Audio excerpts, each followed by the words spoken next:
If only people were sitting around on a Friday night listening to us chat and thinking, oh, I really want a stick of butter. They want something sweet and gooey. We crave carbs, and they have myriad metabolic effects, one of which is to spike insulin. What happens to type 1 diabetics if they eat nothing but fat? The fat cells get big. They get so big that they have to tell insulin, I'm done. A government issues a mandate telling its people what to eat, and boy, they got it wrong. All those vegetables and fruits have been genetically altered to a degree that's just beyond comprehension. A purely plant-based diet is so deficient in nutrients, it is utterly incompatible with human survival. Studies in men have shown that if man stops eating meat, his testosterone plummets, his sperm production plummets. Listen to that, man.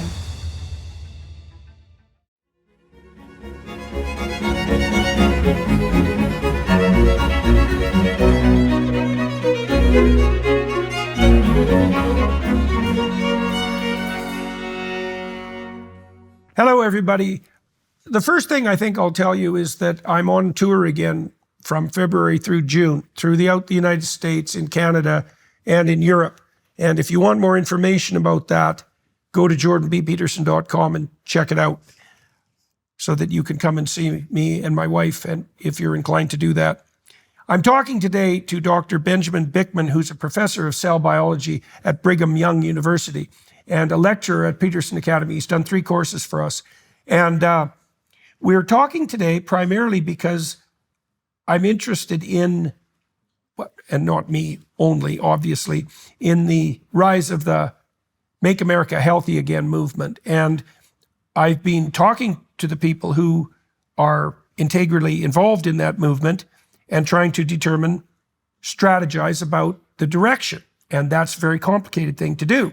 And one of the things I want to do is figure out where the most bang for the buck might be had with the least amount of trouble. Almost every problem's like that. There's lots of causes of a given problem, but there's 1 or 2 causes that are 90% of the problem. And you want to focus there and maybe have a chance then.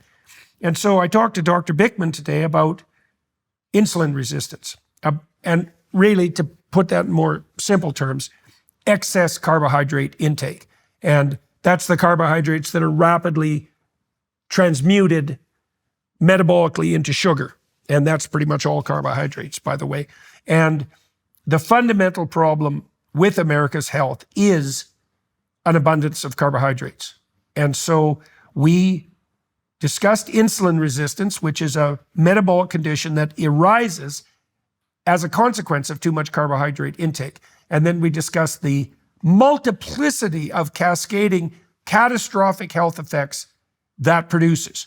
Type 2 diabetes being particularly well known, let's say, as a secondary consequence, but cancer, heart disease, erectile dysfunction, reproductive dysfunction, more generally, high blood pressure, you name it, immunological disease, depression, anxiety.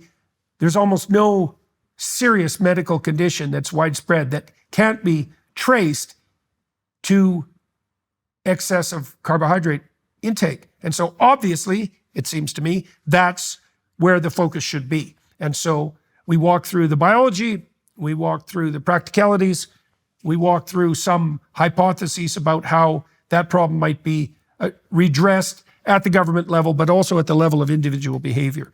And so this is very important. There's likely nothing you can do that will improve your life more, both in the short run, but even more importantly in the long run, than to modify your diet away from high carbohydrate intake. And so we walk through why that is. So join us. So Dr. Bikman, I've been talking to the MAHA people about their plans. And it's clearly the case that Americans, Westerners more broadly, but particularly Americans maybe, are suffering from a slew of unfortunate medical conditions. So what I'd like to know from you to begin with is if you had to rank order the magnitude of the medical problems that presently confront the West, let's say, particularly the US, how would you do that? And there's a very specific reason I'm asking. Yeah. You know, whenever there's a problem, maybe you can, if it's a complex problem, maybe you can point to like a dozen, 24 causal elements.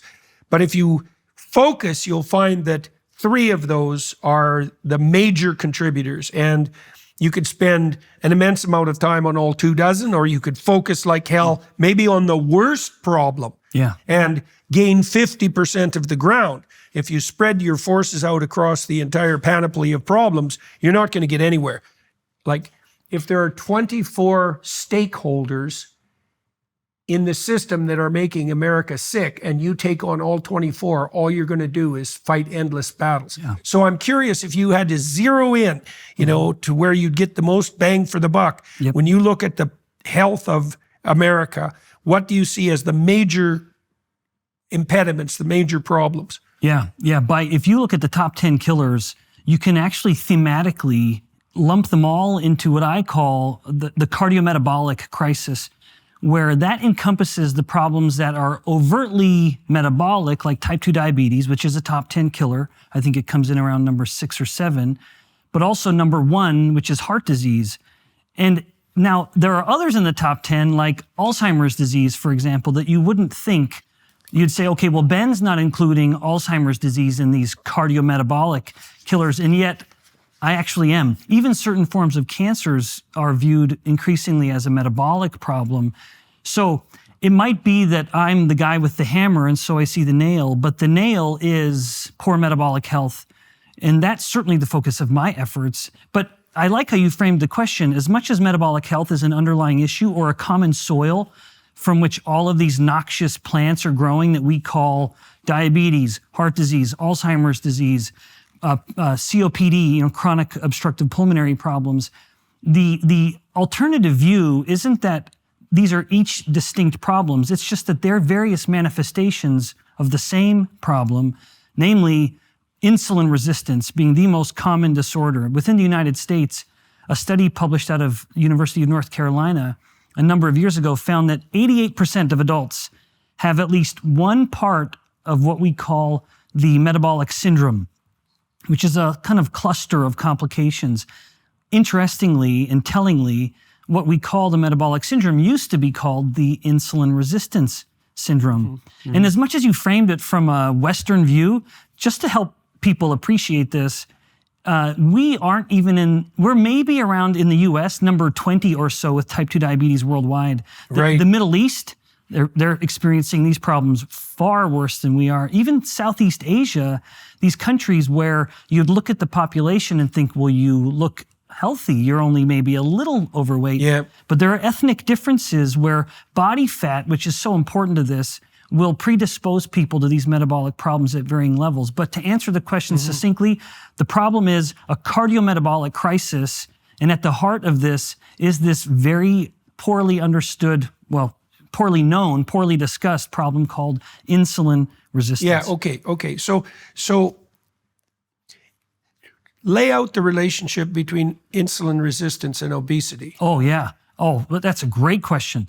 So insulin resistance, it's the most common problem. It's the most relevant for chronic disease. Naturally, we want to know, all right, well, where did the villain come from? What is the Breaking Bad story? I typically describe and teach that there are 2 paths. There's fast insulin resistance, which has its own noxious stimuli, that it comes quickly and it can go quickly. But then there is slow insulin resistance, and this touches on your question, so I'll answer it with that one in mind. One of the ways in which insulin resistance develops is by fat cells that get too big. Now, to really confirm, as much as we have an obsession on fat, on body fat, we actually look at it kind of incorrectly. We would say, okay, Jordan has 20 pounds of fat, whereas Ben has 30 pounds of fat, so Ben's naturally going to be sicker than Jordan. And yet, it's not the mass that matters most. It's actually the size of each individual fat cell. This is why, in that cardiometabolic crisis, the list of what's killing us, men die more from all of those except Alzheimer's disease. So if you look at the top 10, 9 of them go to men, and it's not even close. Men die more from these problems than women by orders of magnitude almost. But women are fatter than men. And so it's clearly not an issue of fat mass. Per se. Mm-hmm. Yeah. So if you look at it as a percent body fat, a woman's going to be fatter than a man by design. That's supposed to be that way for reasons that we won't get into. But men have less body fat, but we have bigger fat cells. So I promise I'm answering the question. Yeah. But as a fat cell gets bigger and bigger, it's almost like a naughty little child who's taken the water balloon to the tap. Now they're filling it. Oh boy, you better take that balloon off or it's going to pop. Now the fat cell, acting in its own best interests, it has to adapt 2 ways to ensure that it doesn't pop. It doesn't want to die. In the body, we don't want our fat cells. We don't want any cell to die. That's a very messy, very inflamed process. So one thing, the fat cell, as it gets ever bigger, it can't turn off the fuel coming in. But what it can do is change the fuel coming out. So insulin has an absolute chokehold on fat cells. This is a little outside the question, so I won't quite get around to it yet. But insulin is an absolutely essential signal. As much as we focus on calories, insulin tells a fat cell to grow. And now the fat cell is growing and it's telling insulin, I am about to pop. And so I have to stop listening to you. And so I'm going to become deaf, or I'm going to become resistant to what you're telling me to do. And whereas earlier insulin was telling it to hold on to all of this fat, now the fat cell starts leaking out fat, even though insulin was originally telling it not to. This creates a problem that we can refer to as ectopic fat deposition, because now the fat cell is leaking out these things called free fatty acids. So blood fat levels are going up. Now, that's not normally a problem necessarily, but that should only happen when insulin is low. Now we have this weird state where insulin is high, which should be telling the fat breakdown to slow down. I'm getting into deep biochemistry actually really quickly. No. So normally if insulin is up because we've eaten some carbs and stuff, then fat in the blood would be down because insulin would be telling the fats to hold on to it. But now, or when we're fasting or low carbohydrate diet, then insulin is down and now we're mobilizing more fat. So normally the biochemistry and the endocrinology is such that if insulin's high, fats are down. If insulin's low, fats are up. Unless the fat cells are overfilled or have undergone hypertrophy or a growth expansion, now you have high insulin and high fats. And so the body can't burn that fat, it has to store it. And so now we start storing fat in tissues that are ill-suited, like the pancreas is getting fat. Why isn't it just excreted? Wow, that's a great question. So actually, if you'll allow me, I love that you just asked the question why. I tell my students that when you ask a scientist a why question, especially a cell biologist, my answer is God only knows. So I don't know why God designed the system to work that way. Why not excrete the fat? But maybe it's because historically the probability of prolonged nutrient availability at that level was like 0. Oh yeah, for sure. Right. I mean, we're living in a very unique day. Yeah. So the rule would have been historically, if you have extra food, hold on to it because hard times are coming. So that is in fact reflective though of insulin's effect. It is so determined to store energy that it will literally depress metabolic rate. It will prevent any wasting of energy. So that's the first problem with touching on the question of what's the connection between obesity and insulin resistance, because there is a connection. So the fat cells get big, they get so big that they have to tell insulin, I'm done. I can't get any bigger, so I'm gonna leak out the fats even though you don't want me to. But then there's a second feature that just compounds the problem, which is as the cells are getting bigger and bigger, and fat cells can grow unlike any cell in the body. No cell in the body is capable of the expansion that a fat cell is capable of, much to our chagrin. But as the fat cell's getting bigger and bigger, they're pushing each other further and further away from capillaries, from the smallest base unit of the blood vessel and all of its life-giving oxygen. And as it's getting pushed further and further away, the poor chubby fat cell is becoming hypoxic, or it's suffocating. And in an effort to ensure its survival, it starts slowly dripping out these pro-inflammatory proteins called cytokines, basically just hormones that turn on inflammation. And there's a whole bunch of them, dozens of them. But some of them will correct the problem. It's like a trail of breadcrumbs, and rather than Hansel and Gretel coming, it's getting to the capillary and stimulating the growth of a new blood vessel. And so it's kind of the fat cell's way of crying out, hey, I'm lacking oxygen, come feed me. And so we have that happen. So both of these things, we pity the poor fat cell. It's become so filled because of our lifestyle, which is a whole other topic worth diving into, but it becomes insulin resistant to ensure its own survival, spreading fat to be stored throughout the body, and then it becomes pro-inflammatory to try to correct its blood supply. And that then, the inflammation is one of the fast causes of insulin resistance that I alluded to a moment ago, that any time inflammation is turned on the body, yes, that is an immune process, but the overlapping of the immune and the metabolic is profound. Just a moment ago, you and I were speculating on why the system may be designed the way it is. One thing we know for certain is that of all the systems in the body, the immune and the metabolic are not only essential to survive times of deprivation and to defend the host, but they work hand in hand. After all, what good is it trying to mount an immune response if the warriors don't have any energy to work with? So anytime inflammation is up and it's staying up, that's going to cause insulin resistance. And indeed, it is one of the main causes of insulin resistance. Okay.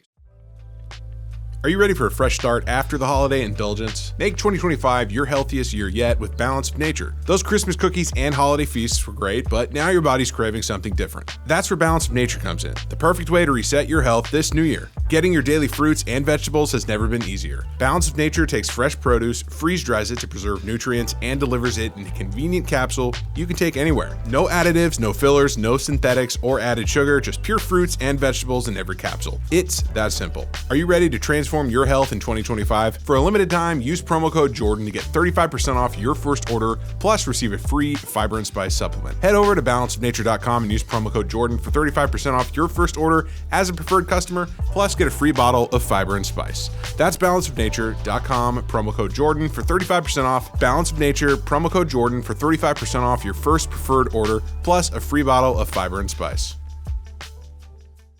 Okay, so let's walk through this from stage one and also let everyone know what the health consequences are. So I'm going to start the outline. You tell me if I get it wrong and elaborate wherever you want. All right, so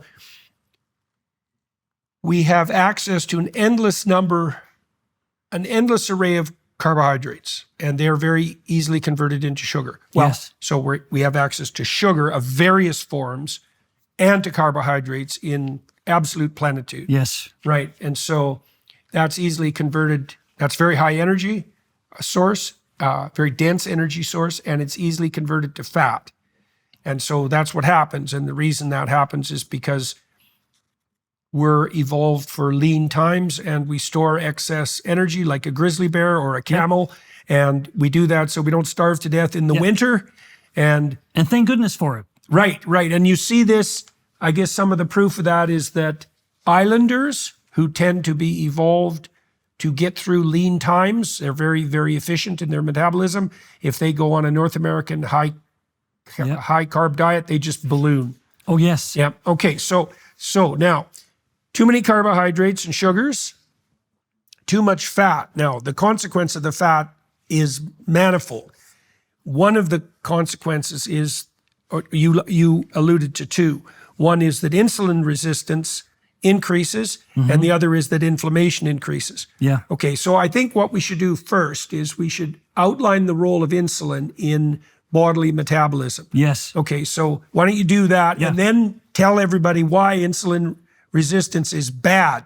Because what you've done so far is make a case for why it promotes cellular fat cell function.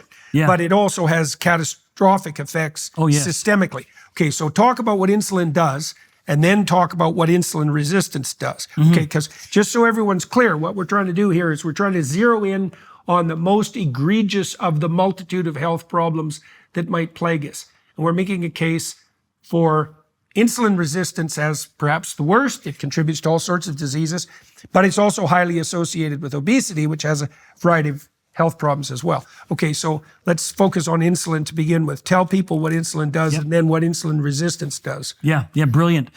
Yeah, insulin is an absolutely essential hormone in the body. As much as I am going to go on in the next few minutes and paint the picture of it being a villain, it's critical. If you don't have it, you have a disease called type 1 diabetes and you will die. Type 1 diabetes used to be a death sentence. In the absence of insulin, the body will not last long. And so it is here for a purpose. We need it. However, we need it to work in our favor. And to do that, we need it to be generally keeping in a normal range. And so you just a moment ago framed the question by pointing a finger at carbohydrates. I agree with that completely. That's a whole topic. As much as over the past decades we vilified dietary fat, oh boy, we got it wrong. And wouldn't you know it? In the first time in history, as far as I know, a government issues a mandate telling its people what to eat, and boy, they got it wrong. No surprise, right? That has happened so often when you take things to that level. So if we put the blame where it belongs, not only are carbohydrates the only macronutrient that people have an addiction for, no one's addicted to fat, no one's addicted to protein. If only people were sitting around on a Friday night listening to us chat and thinking, oh, I really want a stick of butter. No one. They want something sweet and gooey. They want something salty and crunchy. So we crave carbs, and they have myriad metabolic effects, one of which is to spike insulin. So this is answering the question of what does insulin do? Insulin's most famous effect, but not its only effect, and I would even say not its most important effect. Its most famous effect is to look at that rise in blood sugar or blood glucose and say, that's beyond homeostasis. This isn't right. If that stays high for long, it's going to start harming the body, because hyperglycemia alone is pathogenic. And so insulin acts as a hero and says, your problem, I'm going to take care of you. It brings the temperature back down like a thermostat, the perfect example of homeostasis, brings the glucose back down to normal. And then insulin, having done its job, retreats back into the background, if you will. But what's its chemical role in relationship to the conversion of carbohydrate to energy? Oh, yeah, right. That's a great question. Yep. So glucose, you'd mentioned a moment ago, and as you did so, I sort of couldn't help but think of the kind of a metaphor of like engines, where glucose, the body has two primary fuels. At any moment, it's either sugar burning, blood glucose, or fat burning. One is like a kind of race car engine. Boy, it's going to be really quick. You don't have a lot of fuel and you're going to get terrible gas mileage, but boy, it's going to be a quick ride. The other is like a big diesel engine, rumbling down the roads of Alberta, going across the Trans-Canada Highway and taking its load. It's going to go forever. It's never going to run out of fuel. That's the fat metabolism. That's fat metabolism. Yeah. And now the next question is, well, who decides? Insulin decides. Insulin, once again, when it comes to any metabolic effect, you need never go further than insulin. There are other hormones that want to pretend that they matter. Thyroid kind of matters. Cortisol kind of matters. Insulin rules them all. And insulin, if it's up, it dictates it's time for sugar burning. If insulin's down, then the body says, all right, it's time for fat burning. In fact, that's where the whole ketogenic aspect comes from. When insulin's down, it is so incompatible with the body storing energy that it literally begins burning more fat than it knows what to do with. It's met its energy needs already, but it can't stop burning fat, and so it starts burning more than it needs, and that more, if you will, becomes ketones. It's sort of a metabolic release valve, like a pressure release valve of a way of saying, I'm burning more than I need, and so I've gone beyond what the cell requires, so ketones are going to become a good alternative. But then back to, or transition. Would you think that like historically, again, over an evolutionary time span, easily digestible high sugar carbs would have been essentially non-existent, right? They would have been. Imagine what we would have had to do to get them. We either had to prepare for battle against a hive of bees. Right. And when we could find them. Yes, when we could find them, or further, when we could find a digestible carbohydrate, maybe berries or something, because people need tubers. Yeah, that's right. Right. We have to appreciate that what we eat is either going to defend itself by claw or by chemical, and a plant doesn't have the advantage of running away or attacking back. So if we dropped any number of us in the wilderness, good luck. Yeah. Well, if you're surrounded by plants. We have to understand too that, like, we might think that historically human beings existed on the kind of vegetables that we have now, or fruits, but all those vegetables and fruits have been genetically altered to a degree that's just beyond comprehension. I mean, if you look at the origin plant of corn. Yeah. I mean, it doesn't look anything like, No. it looks nothing like Even corn. look at an apple. Like Right. Look at an apple 100 years ago. It was these teeny little crab apples. Sour things. Now they're these big juicy sugar bombs. Yeah, exactly. But the more we eat these sugar bombs and they're like, the more glucose is going up, the more insulin has to come up. And now we've come to what I believe is in fact the main driver of insulin resistance as I transition to insulin resistance, which is too much insulin. And people may hear that and think, well, hold on, you're talking about insulin resistance. Too much insulin is the main cause of insulin resistance. And lest it seem a little unexpected, it is a fundamental biological principle. Too much of something will cause a resistance to that something. Right. Whether it's body or soul, if we are exposed to a stimulus over time, that noxious stimulus, it becomes noxious and we try to adapt. Well, dose matters, right? There's lots of things that are healthy exactly right. in proportionate dose. That's okay, exactly so right. now we're eating carbs continually, let's All the say. time. So we're relying on this fast energy source. One consequence of that is storage in fat. Yes. One consequence of that is if there's too much storage in fat, is that triggers its own form of insulin resistance. But you also alluded to an insulin resistance, I believe, that's merely a consequence of insulin that spikes too high. That's right. So there's multiple reasons for insulin resistance in a heavy carb-loaded diet. Oh, yes. All of them become relevant there. Yes, so we've now kind of gone to both here. The slow insulin resistance is the slow and steady growth of the fat cell, which we outlined earlier. And that's a consequence of insulin being up, telling the fat cell to grow. And then the fat cell saying, okay, insulin, what do you want me to grow with? It's the calories. So you have to have both for a fat cell to grow, an insulin stimulus and sufficient calories to fuel the growth. Then we have the fast insulin resistance. I mentioned inflammation, that is one. And then the other one, that is the main one, I argue, is too much insulin itself. And then once the body becomes insulin resistant, now you really can start going down that list of chronic diseases that are the top 10 killers. And to a one, you can see how insulin resistance is either the main contributor or one of the main contributors. Like To all of all of right, them. right, Like type 2 diabetes is entirely a disease of insulin resistance, where over time, if you have two variables, the insulin and the glucose, one of the great tragedies from a metabolic scientist with diabetes, type 2 diabetes, is that we have a glucose-centric paradigm. Just to use this as an example of how insulin resistance contributes to disease, the conventionally trained clinician only looks at the glucose. They may not have even ever measured the insulin. And when I give these kinds of talks to physicians, they can't even wrap their head around insulin being a marker that matters. And yet the irony is it's the one that matters most.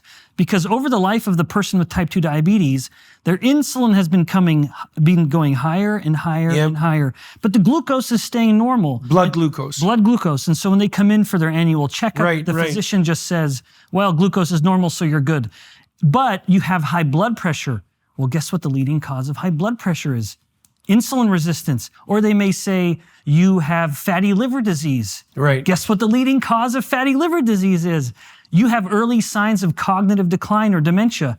Right. None of Diabetes those are glucose type 3. Exactly. Right. Yes. Where now the brain's becoming insulin resistant. And if we could shift the paradigm to an insulin-centric paradigm, that they would have detected, and then it's 20 years later where they finally see, oh, your glucose is high. Well, now let's but it's put you on worse the than problem. that, I think, if I remember correctly, because so you said that one of the ways that physicians are marking whether you're healthy is to look at your blood glucose levels, but they age correct those so that the norms for you at 50, what would be normal at 50 is diabetic at 20.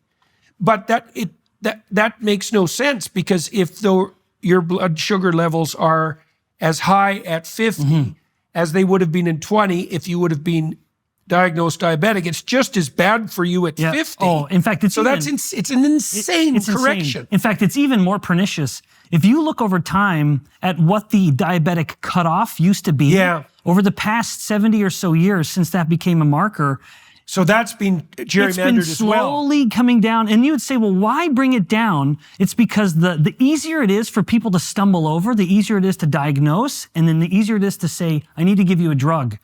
And that is what I believe is partly at the heart of the glucose-centric paradigm. You can't drug insulin. it's too stubborn. There's no drug that's going to push your insulin down, but there are drugs that will push your glucose down. And so it's a hell of a way to diagnose someone with a problem sooner and give them a drug prescription, multiple drug prescriptions. But the great irony, or I would say irony as if it's an innocent mistake. Murderous irony. Yes, the more the clinician is pushing the glucose down, indeed, with some medications that push the insulin up even higher, they actually kill the patient more. Even though you've corrected their blood glucose problem, right, just the absolute marker. proof, it's not the marker that matters. It's certainly not the marker that's causing disease. So the more aggressively you're giving the diabetic more and more insulin, type 2 diabetic, more and more insulin to push the glucose down, they become 3 times more likely to die from heart disease. You're literally tripling their risk. Which drugs do that? Yeah, that will be drugs like a class of drug called sulfonylurea, which is what's called an insulin secretagogue. It basically takes the beta cells and says of the pancreas that make insulin, say, hey, we know you're already working overtime. It's not enough.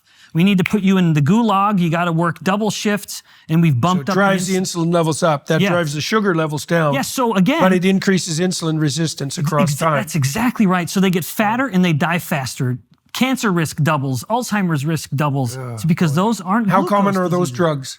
Oh, extremely common. Even more common is just giving the type 2 diabetic insulin directly. You're literally giving them more of the very thing that's killing them. Okay, so distinguish between type 1 and type 2 diabetes before we go on. When you think about what makes a business truly successful, it's not just about having a great product. It's about having the right tools behind the scenes that make selling effortless. That's where Shopify comes in. Nobody does selling better than Shopify. They're home to the #1 checkout on the planet, and here's the game changer. With Shop Pay, they're boosting conversions up to 50%. In today's world, your business needs to be everywhere your customers are, whether they're scrolling through social media, shopping online, or walking into a physical store. Shopify powers it all, seamlessly connecting your business across the web, your store, customer feeds, and everywhere in between. And here's the truth. Businesses that sell more sell on Shopify. Upgrade your business and get the same checkout we use with Shopify. Sign up for your $1 per month trial period at shopify.com/JBP, all lowercase. Go to shopify.com/JBP to upgrade your selling today. Shopify.com/JBP. Well, you and I can both, there aren't a lot for some Canadians to be proud of, but Banting and Best, 2 legendary scientists from Ontario, were the first to discover the one hormone that was absent in type 1 diabetes. At the time, it was called juvenile onset, because it was something that would manifest around the age of 10 years old or so. But in type 1 diabetes, that is when the body has killed its own beta cells. Is that an immune problem? An autoimmune disease. It's an autoimmune disease. Yep. So the body has, for some reason, said to the beta cells of the pancreas, you don't look familiar, so we're going to kill you. And so the person has no beta cells, no insulin, no way to control metabolism, and they kind of burn to death, if you will, in a way. They just. What happens to type 1 diabetics if they eat nothing but fat? Yeah, well, that's a great question. In fact, this allows a transition into the actual dynamics of fat cells. So if you if you look at the earliest diet that was given to type 1 diabetics before they started using insulin, it was almost entirely carnivore. Yeah. You look at these old-fashioned prescriptions, it was this much fatty meat. And it would say fatty meat. Don't eat meat that is too lean. Right. It's because these are fuels. Fat is a fuel that doesn't need insulin to tell it what to do. It can get into the cells of the body. The brain, which doesn't use fat, it readily uses ketones, which you'll make plenty of if you're burning a lot of fat. And so that would be the best way to ensure the type 1 diabetic lived as long as possible. But the great tragedy, when we discovered what was missing, Professors Banting and Best, by giving these patients insulin, that changed things. Now these people could live a long, happy life, but it shifted the paradigm, which was eat whatever you want and cover it with your insulin. That is a term. Any parent listening to this who has a child with type 1 diabetes will have heard this. Asinine advice. This is a disease of not metabolizing glucose very well. Right. Why would we tell them? And that includes carbohydrates. Oh, yes. They're converted to glucose. That's exactly. Yes, thank you. Yes, so all dietary carbohydrates are going to be converted to blood glucose to some degree or another. Some a lot, like the sugar bomb apple. Some very little, like a cruciferous vegetable, like broccoli or something. The inedible vegetables. Yeah, exactly. The ones that you put in front of a newborn, a young little toddler, and they're going to push it off the plate because they inherently know, I don't want this. Yeah, so the type 1 diabetic, what used to be a carnivore diet basically became the same standard high carb diet. But you look at these poor kids with type 1 diabetes, it is a life of constant fluctuations, the constant anxiety. And yet now we know in human studies, what happens if you control the carbs, get them off the roller coaster? Sure enough, it flattens. It's a flat line, and their insulin dose just plummets. Yeah. And depending on how much you have to pay for insulin, that's a wallet-saving therapy. Let me summarize. So human beings have two metabolic pathways. The one that we relied on until very recently wasn't the carb pathway. That's really an emergency and windfall metabolic system. Quick burning, limited supply. Yep. Yeah, I mean, we have enough carbs to fast. Like truly, if a human was just relying on you don't even have to go that dramatic. You have someone fast for 24 hours, they've essentially burned through all of their mobilized carbohydrate storage, their glucose storage. That's done. It's gone. And in fact, that's going to coincide perfectly with ketogenesis, with the ramping up of ketones in the blood. So there's an additional, we'll go sideways here for a second. Well, there's an additional issue there that isn't well understood, as I understand it, that historically, again, over an evolutionary time span, there would have been lots of times when we had access to like no carbohydrates. Okay, so now, and maybe some of those times as well, to not much protein and fat. So just not much food. Okay, so what happens then? Well, you go into autophagy, right? So what happens is your body starts to digest its own tissues. Now, those could be fat, the fat, which would be fine because that's what it's there for. But if you go past that, then there are tissues that are starting to be digested, auto-digested, that aren't merely for storage, but the body has a hierarchy of self-consuming. So it consumes damaged tissue first, which is of course what it would do, because if it digested healthy tissue first, you would just die. So that's a stupid solution. Now, the advantage to digesting damaged tissue is that when you have access to food again, you regenerate. And so one of the consequences of being reliant on an emergency food supply continually, carbohydrates, is that you never enter an autophagy condition. And so you don't repair yourself very well. Well, first of all, do you think that's true? I mean, I've looked into this, and it looks to me like a carnivore diet mimics autophagy, and maybe that's why they're effective. In fact, not only mimics, it enables it. Like, just to be clear, but you're touching on like this topic of longevity, which I have followed the modern. I don't want to hijack the question as you're framing it. Go ahead, hijack away. Okay. Well, yeah, with longevity, you'd think, well, what is a metabolism scientist going to say? Everything. I have everything to say about longevity, because it is this process of the cell constantly wondering, how am I doing? Is it time to build or is it time to break? And one of the quirks of longevity or aging is that a cell actually needs to go through both. That I have looked with, and guess who decides whether it's building or breaking? Hormones. Right. Hormones. Yeah, well, life is optimized death, right? I mean, well said. You have to die continually. The excess and everything excess about you and everything that's malfunctioning has to die in order for you to propagate yourself across time. So life isn't life. Life is a balance between growth and death. Right. So you want to optimize death.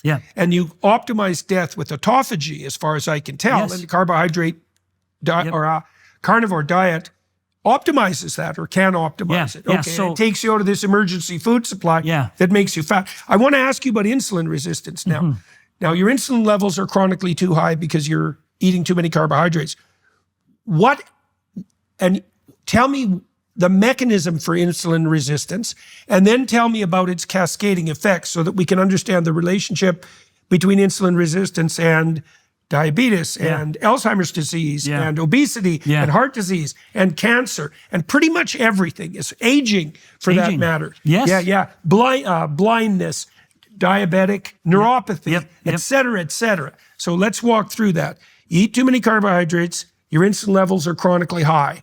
Insulin resistance follows. Then you get in. Okay, how does it follow? What happens? Yeah. Well, in fact, depending on so everything you just asked is so substantial that not only did I want to put it into a book, but even in a Peterson Academy course, it is an answer of about 7 hours or so. Yeah. But it is so relevant because, again, it's the most common problem. So when insulin is elevated for too long, it literally starts to certain cells, not all cells. And this is one of the reasons why insulin resistance is so pathogenic. It's because some cells become deaf, some cells don't. And so as you have insulin going up higher and higher, to the deaf cells, that's not so much a problem. But to the cells who are as acutely sensitive as they were before, now it's stimulating too much. So one interesting example that we haven't even mentioned is infertility. As a Bible-believing fellow, I feel very strongly that it is a commandment to reproduce. So anything that compromises reproduction, as a scientist, I'm quite fascinated by. The most common forms of infertility in men is a problem called erectile dysfunction. The most common problem in women that's a problem of infertility is polycystic ovary syndrome. Both of them are caused by insulin resistance. But it's a perfect example of the kind of two-sided problem where insulin resistance is on one side of the coin, insulin isn't working very well, but you always have the other, which is that insulin is elevated. So these are two sides of the same coin. And these two problems of infertility, which again, we hadn't even mentioned yet, are both a reflection of one or the other. So in the case of polycystic ovary syndrome, most common infertility in women, people don't appreciate that all estrogens, or maybe I'll back up. In order for a woman to have a normal ovulatory cycle, she has to have a big spike in estrogens. So there has to be a big estrogen spike, and then that facilitates ovulation.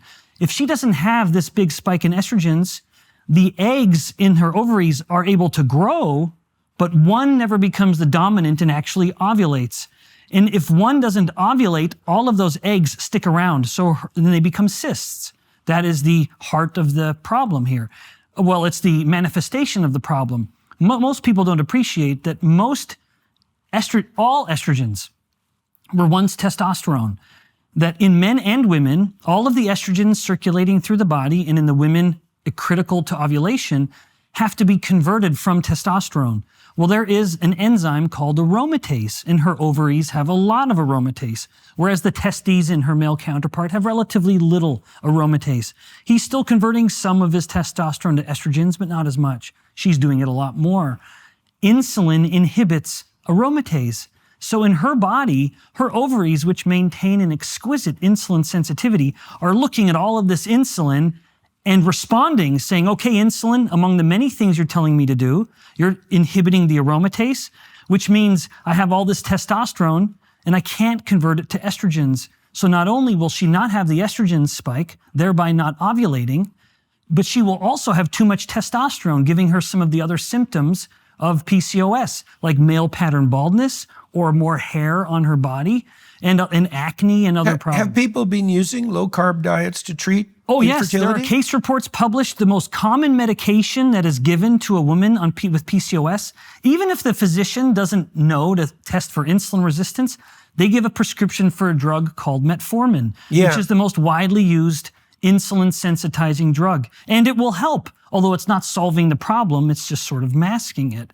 Right, so yes, you said erectile dysfunction. Well, so that's the male counterpart. Right. Yeah. So listen to that, men who are listening to this program, because erectile dysfunction obviously doesn't only affect reproduction, it affects sex. Yes. And so if you're not able to get it up anymore, one of the ways in principle you could treat that is by reducing your carbohydrate intake dramatically. Oh, yes. Which would also stop you from dying, which is like a good side effect. Yeah, not only will it be more attractive, but more capable of taking advantage of that physical attraction by not suffering from erectile dysfunction. Right, so really what's happened is because we've become so a society of such insane abundance, we've deviated from our normal diet to an emergency rare diet. Yeah. So now we can just eat the diet we would eat in an emergency that was rare all the time. Yeah. And it turns out that that's not a good idea. No, I mean, not for in the long run. Yeah, for the sake of the species, Yeah, and then with erectile dysfunction, it's not a problem of the insulin being high, but normal physiology in the man and women in various locations of the body is such that when insulin flows through a blood vessel, if the blood vessel is insulin sensitive, the endothelial cells that line the blood vessel wall, they will see the insulin and it will stimulate the production of a molecule called nitric oxide, which will induce vasodilation, an absolutely critical process for erectile function. But those blood vessels become insulin resistant. And now the normal process of vasodilation in the man having normal erectile function is compromised. Okay, so let's step back now. So you said insulin levels rise, and then a variety of tissues in the body become insulin resistant because they can't tolerate being overstimulated. Yes. But some of them don't, and so they are overstimulated. Okay, and then you Ovaries included. Right. Yep. And we talked about the reproductive consequences, but what other tissues become are in a hyperreactive state because of too much insulin? What does the future hold for business? Ask 9 experts, you'll get 10 different answers. Bull market, bear market, inflation up, inflation down. Can someone please invent a crystal ball? Well, until then, over 41,000 businesses have future-proofed their operations with NetSuite by Oracle, the #1 cloud ERP, bringing accounting, financial management, inventory, and HR into one fluid platform. With one unified business management suite, there's one source of truth giving you the visibility and control you need to make quick decisions. Think about it. With real-time insight and forecasting, you're essentially peering into the future with actionable data. When you're closing your books in days instead of weeks, you're spending less time looking backward and more time focused on what's next. For any business owner looking to streamline their operations, NetSuite is the solution I'd recommend. Whether your company's earning millions or even hundreds of millions, NetSuite helps you respond to immediate challenges and seize your biggest opportunities. Speaking of opportunity, download the CFO's Guide to AI and Machine Learning at netsuite.com/JBP. This guide is free to you at netsuite.com/JBP. Again, that's netsuite.com/JBP. Yeah, right. So there are not many. Most of them go the way of the insulin resistance, like the man's side of things. And that's like, for example, what causes Alzheimer's disease, where the brain's becoming insulin resistant. But the insulin sensitive side would be a tissue like the liver, where one of insulin's effects at the liver is to tell the liver to make fat. Now, the liver's more complicated. I kind of joke with my students that when it comes to metabolism, the liver's the soccer mom.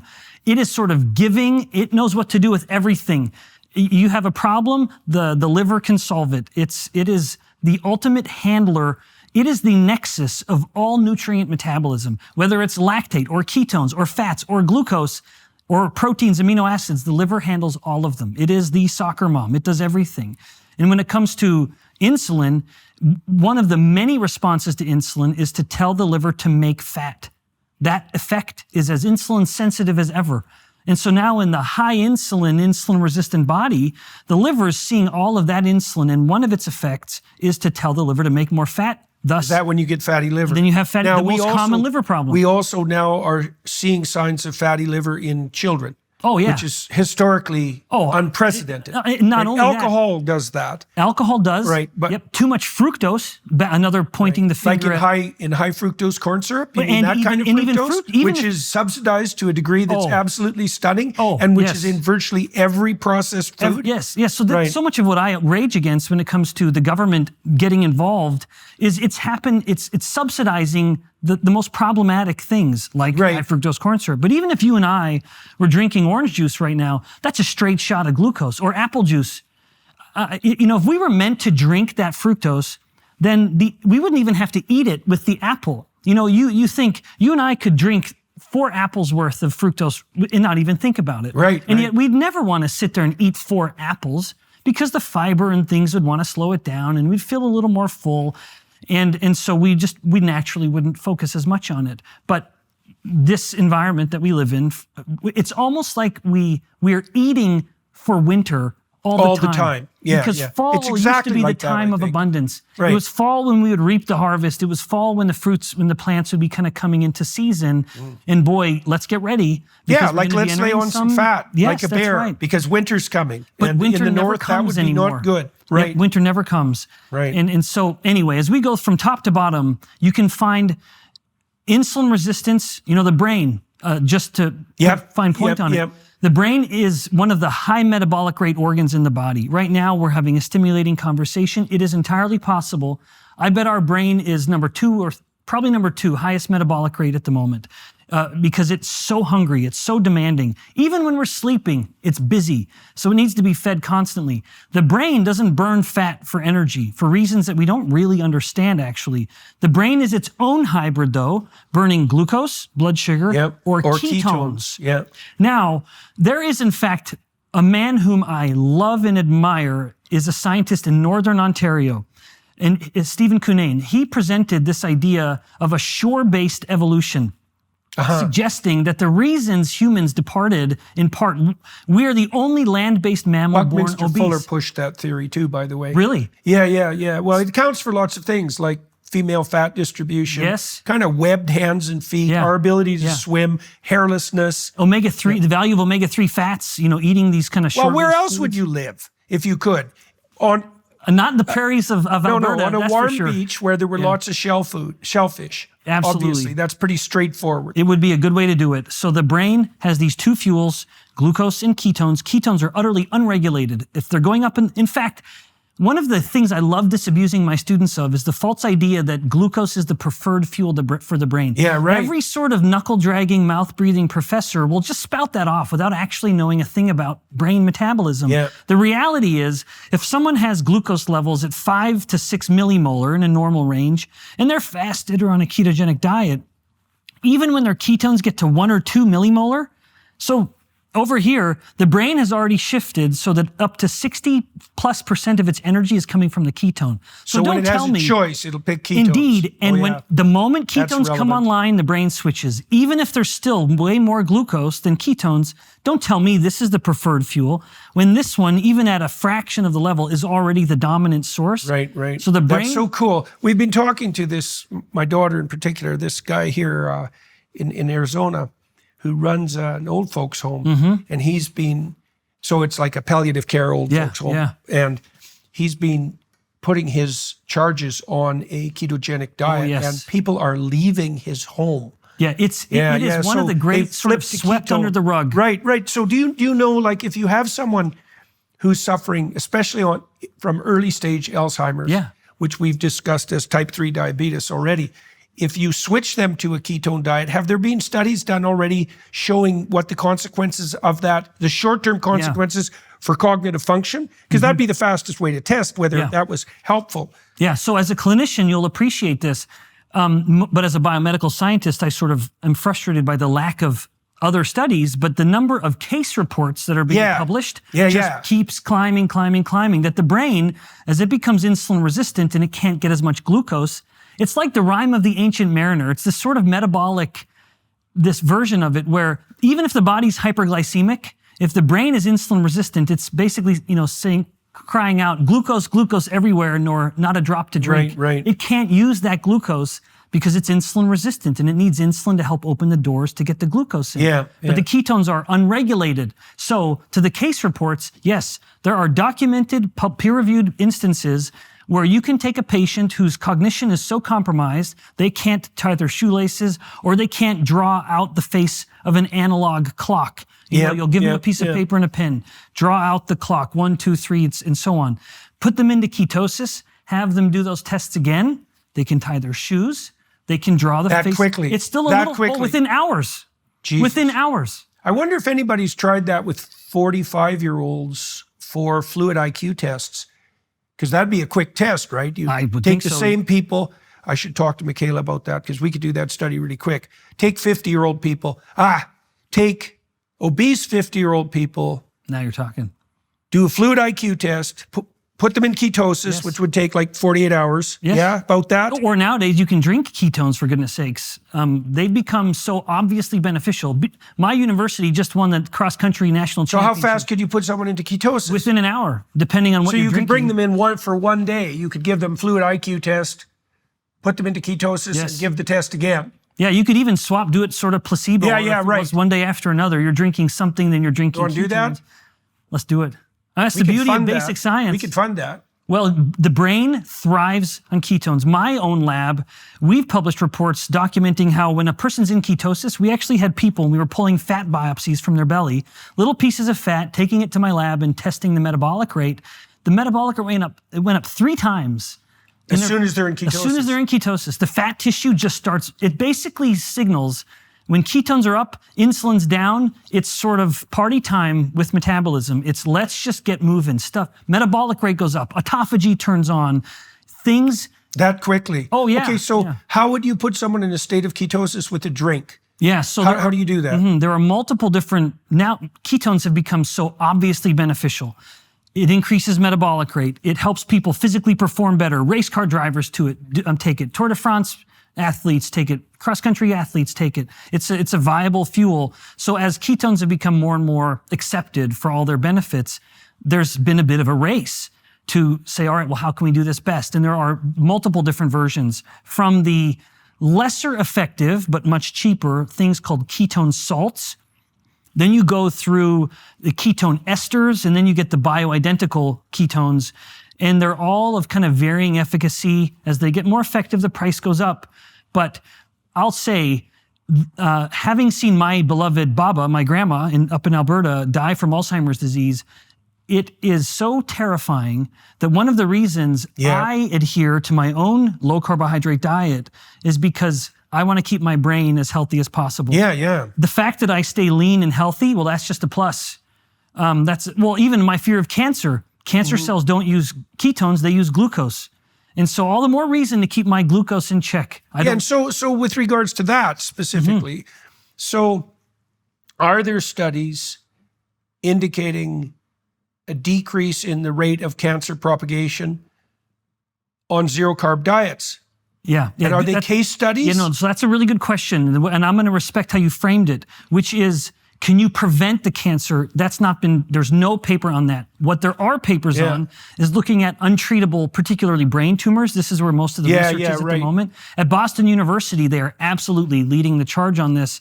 One of the most effective therapies they're doing is putting them into deep ketosis. If they have an inoperable brain tumor. And it can take an inoperable brain tumor and not only stop it in its tracks, but literally start to shrink it. And is the shrinkage a consequence of autophagy? Well, yeah, absolutely. So coming back to a topic you mentioned earlier, certainly it's part of autophagy and probably just good old-fashioned necrosis. You simply are dying because you can't survive. Cancer cells will metabolize. They rely on glucose as their main fuel. Because it's a quick burning fuel. Propagate rapidly. So they're more dependent on glucose than ordinary cells. And they don't want to have to rely on blood flow, where they basically are growing so quick that they outpace the blood flow. And glucose doesn't need oxygen to burn. It can be fermented. But just to really elaborate how clever this area of research is, this group at Boston, they took a tumor cell.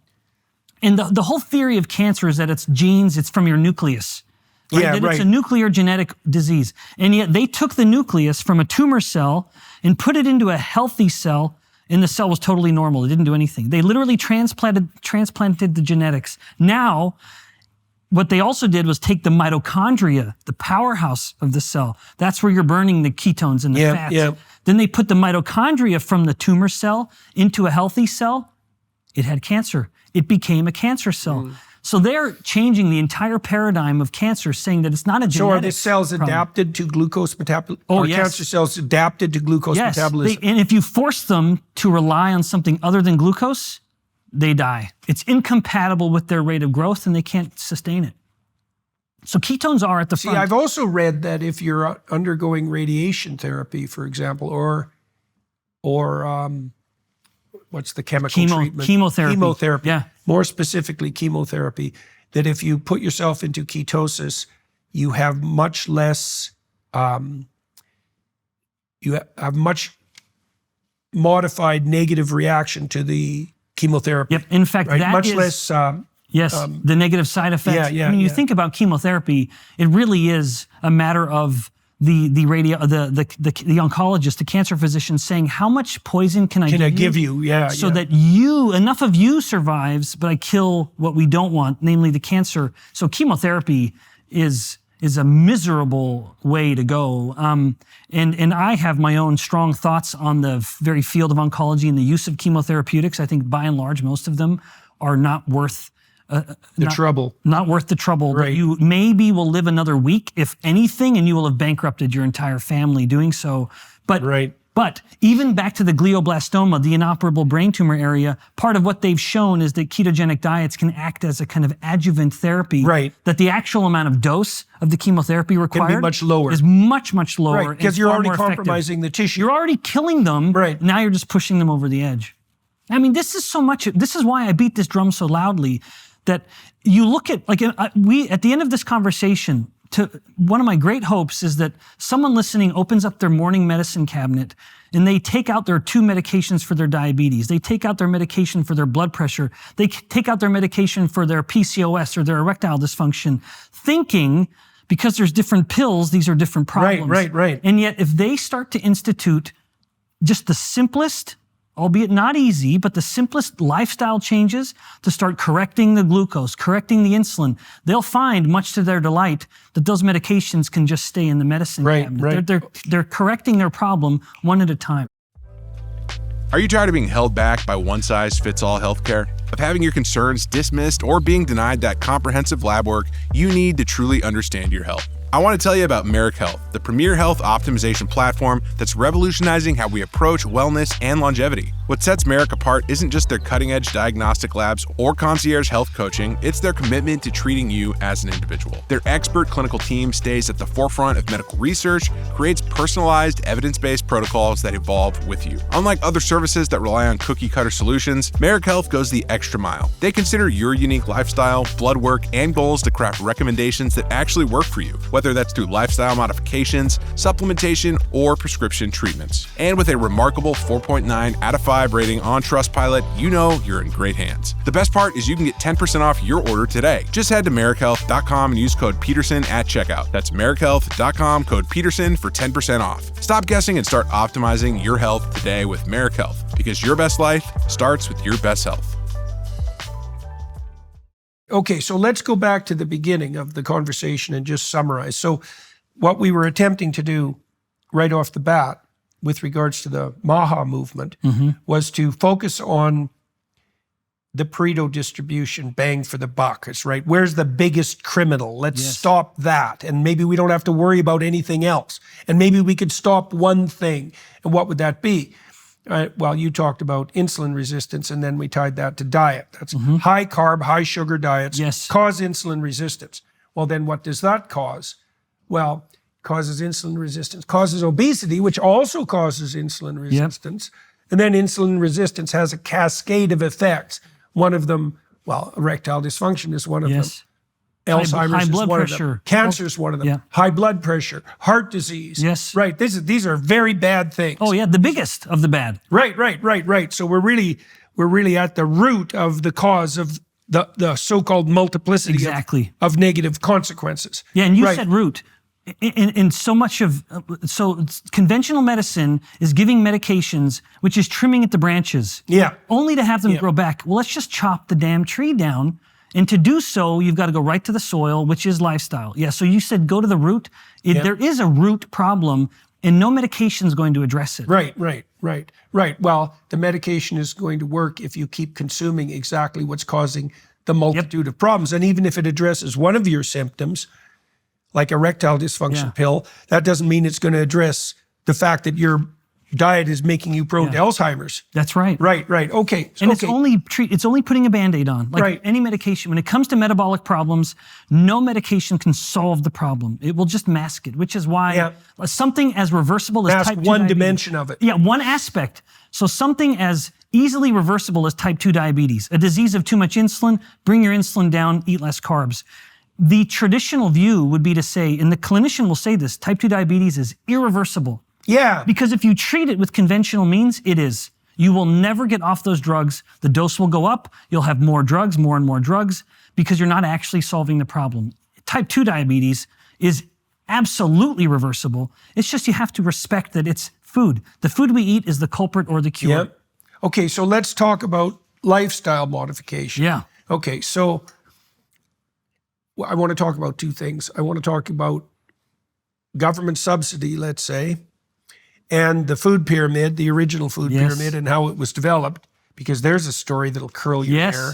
Oh, it's so appalling. Oh, it's vile. It's so appalling. It's just, you can't read that without, what would you say?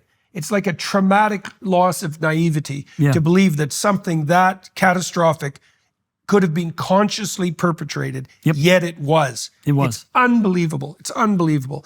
Okay, so lifestyle change. So we think of the typical supermarket, okay? Now, people have often been counseled to eat around the edges, right? Don't go in the middle of the supermarket. Why? Because that's where all the processed food is. Well, is the problem processing?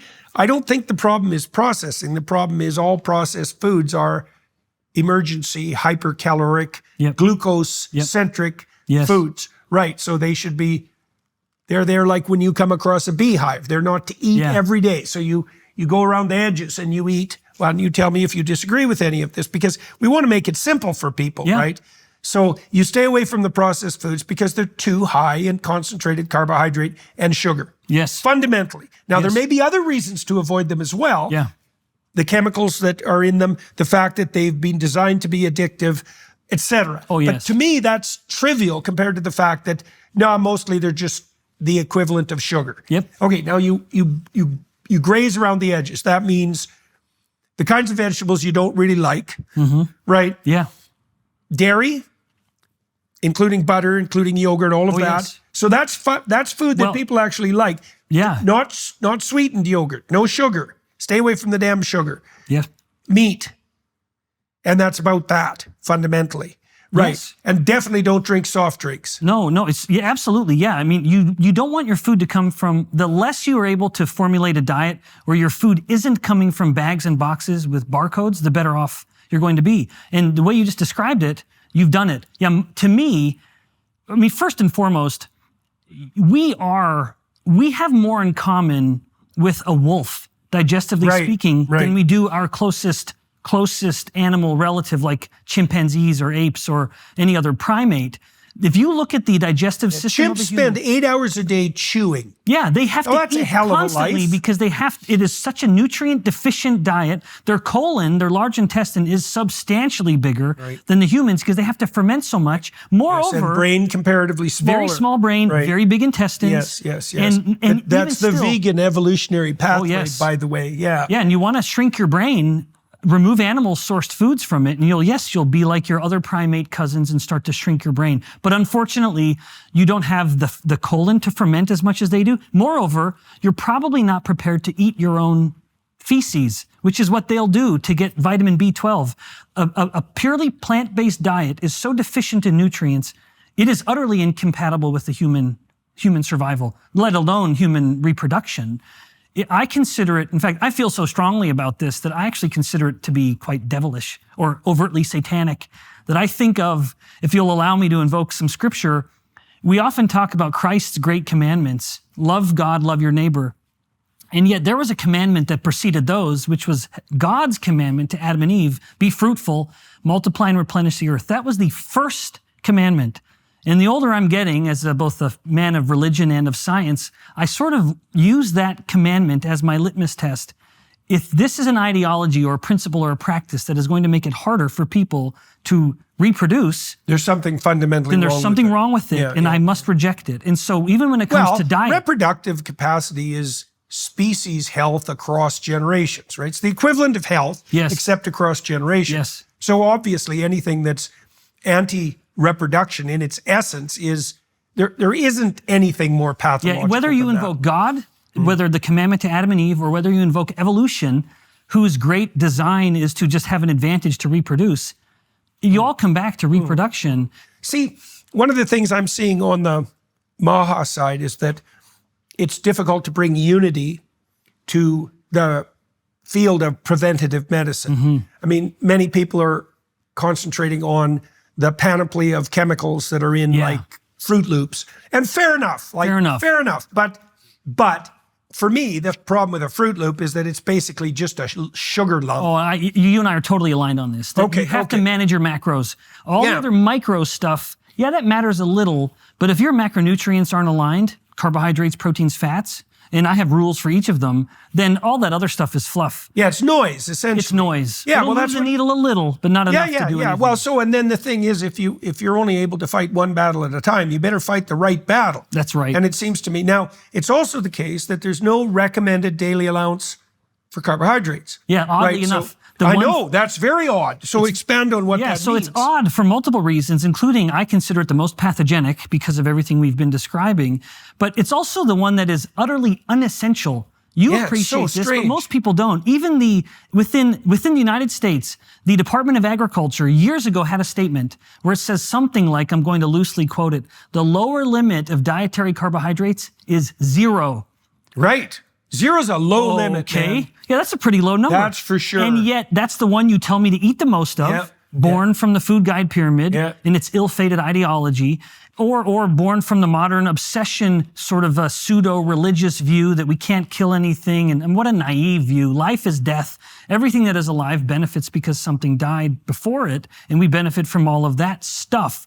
So we have this kind of perverse, shifted view of nutrition where we focus on carbohydrates. The one thing we literally don't need to eat it. There's no such thing as an essential carbohydrate. And yet 70% of all calories globally come from carbohydrates. So they do have the advantage of being cheap in the short run. Yeah. You know, and especially if it's subsubsidized, it's cheap for the person that's who's a separate issue. Like, because you could imagine, you know, humanity's been solving a sequence of problems. And one problem, and it was real, was there just wasn't enough calories. Okay, so you probably want to address that so people don't starve. And fair enough, and maybe you can address that more cheaply with corn than with beef. Okay, and so there, we've given the devil his due, but that doesn't mean that constitutes an optimized diet. And that's where I think the people who created the food pyramid were criminal. Criminal. Yeah. Because the story, and this is a story you're fleshing out, is that the base of the pyramid, so that's where you get the bulk of your calories, according to the hypothetically scientific guidelines of the government, which were never scientific in the least, right from the beginning, is that's where you should derive the bulk of your calories. Yes. And then fats and meat are a tiny element of that. Yeah, no, they knew from what I've seen in my investigations, is that the people who designed that bloody pyramid were told by their own scientists that they were going to produce an epidemic of obesity and diabetes. Yeah, Dr. Philip Handler was the president of one of the leading scientific societies in the United States at the time. And I'm going to loosely quote him, but he says, what right has the federal government to conduct such a grand experiment with the population of the United States as its test subjects? That it had never been done. With no control. No, that's right. It had never been done. And no consent. And look at what's happened. People want to blame meat for all what ails us, which talk about an insane ideology. But you look at red meat consumption from the early 1900s till now, it's been a steady decline.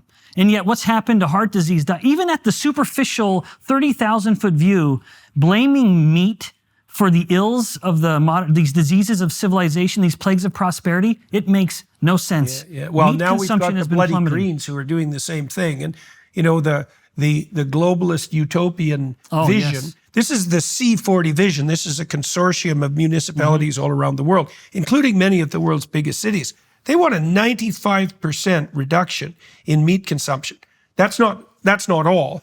95% reduction in private automobile ownership. Oh, yes, of course. A 1 short-haul flight per person every 3 years. Oh, my. 3 items of clothing per year. That sounds like a perfect way to enslave people. Oh, it's just beyond comprehension. But the meat element is particularly egregious as far as I'm concerned, because there are forms of agriculture that are meat-intensive, that revivify soil, and the idea that that's contributing to something like a climate catastrophe, that I can't imagine a stupider lie than that one. Although there are some. It is tragic because, for multiple reasons, just as a fun aside, when studies in men have shown that if man stops eating meat, saturated fats in particular, his testosterone plummets, his sperm production plummets. Like, this is antithetical to human production. Wouldn't you think that that's an evolution, that's a biological sign of scarcity? Yes, that's right. Well, it's no bloody wonder that you don't reproduce. Don't reproduce now because all you have to eat is broccoli. Yeah. Right. Yeah, that's right. It's a sobering view, which is when you look at the food guide pyramid, one of the literal authors of the food guide pyramid wrote this and proposed it heavily influenced by his religious creed, where he is an adherent, for the sake of being respectful, I don't want to cast stones here, whose religious view is that meat is bad, in part because it elicits carnal desires. And so it's a literal function of this individual's religion at the time. Again, in opposition. Kellogg believe that as well? Kellogg was one of the adherents. Because he was just as... He was one of the adherents of this. So the Seventh-day Adventists were the ones who helped write the food guide pyramid and then helped create some of these. Guess who is the main origin of the American Dietetics Association? The Seventh-day Adventists. And so no wonder it's part of this. To literally get licensed as a dietitian, you have to play the game and say meat is bad. Yeah. Because it's, and as a religious man, again, I can't help but just have a grim humor where in the New Testament, the Apostle Paul, who I love because he was like a lion, in some of his writings to Timothy, in 1 Timothy chapter 4, anyone go read this, he's prophesying of the latter days. And so it's just an irony that it's religious ideology that helped give birth to these ridiculous ideas, when if you actually scrutinize the text, it doesn't support it. So Paul, prophesying of the latter days, says, in the latter days, people will be seduced. Now he is quite bold and says, seduced by the spirits of devils. Mm-hmm. Now I'm not saying every person who believes this is devilish, but he says there will be two things that will kind of identify them. They will command to abstain from marriage, which is directly opposed to God's commandment to Adam and Eve. And then 2, command to abstain from eating meat. Mm-hmm. And then he goes on to say, which God has ordained for the use of man. And so it's ironic to me that religion is invoked to create these terrible ideas, and yet a sort of studious view of religious text would never support such a thing, and indeed directly oppose it. Okay, so let's sum up, and before we move to the Daily Wire side. So there's a fervor in America at the moment with regards to health. And I think really that's probably a consequence of the fact that everyone's fat. And it's like, what the hell? Like, how did this happen? It's and we spend so much on healthcare. Right, and that as well. These ballooning healthcare costs that aren't helping the problem. Not helping. Right, and a growing distrust of the pharmaceutical Band-Aid treatment to the problem, and of government policy in general, especially policy related to such travesties as the food guide. Yes. Okay, so everybody's kind of woken up and gone, well, this isn't working. All right, so what's the fundamental problem? Well, we've walked through it. The fundamental problem is that carbohydrates are too cheap, plentiful, and promoted. And that's making everyone insulin resistant and fat, and promoting Alzheimer's and cancer and heart disease and erectile dysfunction and other reproductive malfunctions and cognitive decline. We didn't even talk about depression and anxiety. Yes. Depression is often, and this has been known for 3 decades, that there are variants of depression that are immunologically related. They're inflammatory. It's an inflammatory condition. Yeah. Right.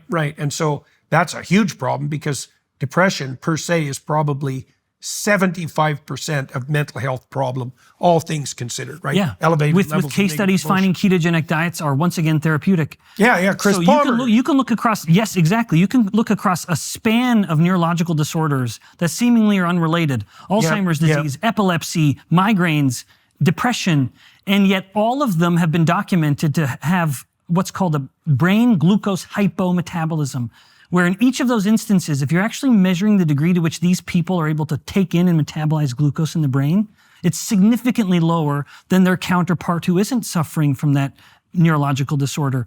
All the more reason to give the brain a fuel that it can get, namely ketones. Right. So one of the suggestions that might emerge from a discussion like this is that if you are unhealthy, why wouldn't the first thing you try be a ketogenic diet? Control carbs. Yeah. Always that is my rule number 1. Yeah. Start with that. Yes. Kind of no matter what's wrong with you. Yes. Control carbs. If it's chronic and you're having a hard time treating it and the direction isn't good, you should give some serious consideration to radically decreasing your carb intake. Yeah, and there's no Maybe downside. To 0. Yes, there's no, people have to appreciate, well, what's the downside? There is none. Because there's no recommended daily allowance. Exactly. This is the one. There are such things as essential fats. You better get them. There are such things as essential proteins or amino acids. You better get them. Crickets chirping. There's no such thing as an essential carbohydrate. So lest it seem like you and I are being just crazy, no. Rule number 1, control carbs. They are the one that is the main contributor to your disease in the first place, and 2, you literally do not need them. Right. So let that one be the first. The negative consequences are 0. 0. Right. So you have a broadly applicable medical intervention that's dietary based. Yep. That's very likely to be successful in treating a whole variety of diseases, including ones that will kill you in ways you do not want to die, which would be Alzheimer's and diabetes, let's say, or any degenerative neurological condition. And the side effect profile is nil, except that you get thinner and better looking, and your sex life improves. Yes. Okay, that's a good place I'm to sold. end. Yeah, that's a good I've convinced myself again. Yeah. Okay, so I think what we should do on the Daily Wire side is talk a little bit more about how this came about, right? And delve into that for everybody's edification, hypothetically including our own. For all of you watching and listening, you can hear my guests' lectures on Peterson Academy. Tell me the lectures that you've done so far for us. You've done 3, I believe. I've done 3, and this is so orchestrated by Michaela, who's just been such a champion for this message. So the first one at Michaela's explicit invitation was Why We Get Sick, which was essentially a longer version of everything we've been talking about. 6 or 7 hours of what is insulin resistance, why does it matter, where does it come from, and what to do about it. And then after that, I was invited back to just say, they sort of thought, we need a little more kind of basic science and biology. So I have 2 other courses, and I have an affection for alliteration, basics in biology and fundamentals of physiology. So those are the 3, why we get sick, basics in biology, and fundamentals in physiology. Right, so you can dig more, people who are watching those can start at the surface and get the bulk of the information like we did today. That's right. But then they can dig down for and it deeper really understanding. Is. As a professor, it really is sort of a 7-hour version of what I would take a semester to do. Which I appreciate the point of this, as much as you and I both rail against traditional higher education. Anyone who's curious and thinking, you know what, I kind of liked my high school biology and I wouldn't mind a little more. Well, I got the class for you. Or they want to go a little further and understand how the systems of the body, how's the heart working, how's the brain functioning, how are the lungs being dynamic, the muscles, well, that's physiology. And then the last part of it is when things start to go wrong, if you will, but a version of everything we've been talking about, which is basically the metabolic origins of chronic disease. That's why we get sick. Right. Okay. Well, I think that's what we'll focus on the Daily Wire side, but I want to tilt the conversation again, or focus the conversation more with regards to pathological policy in the past and why that emerged, because it really is a story that'll just, it just curdles your heart to understand what was done to the American population with the food pyramid. It's beyond comprehension. But more importantly, perhaps, to understand and to investigate how that might be put right, because the MAHA people are trying to figure out how to communicate directly with the American population to reverse this as rapidly as possible and as sustainably as possible without a heavy-handed sort of top-down approach. So we could discuss that practically on the Daily Wire side. So all of you who are watching and listening, join us for that.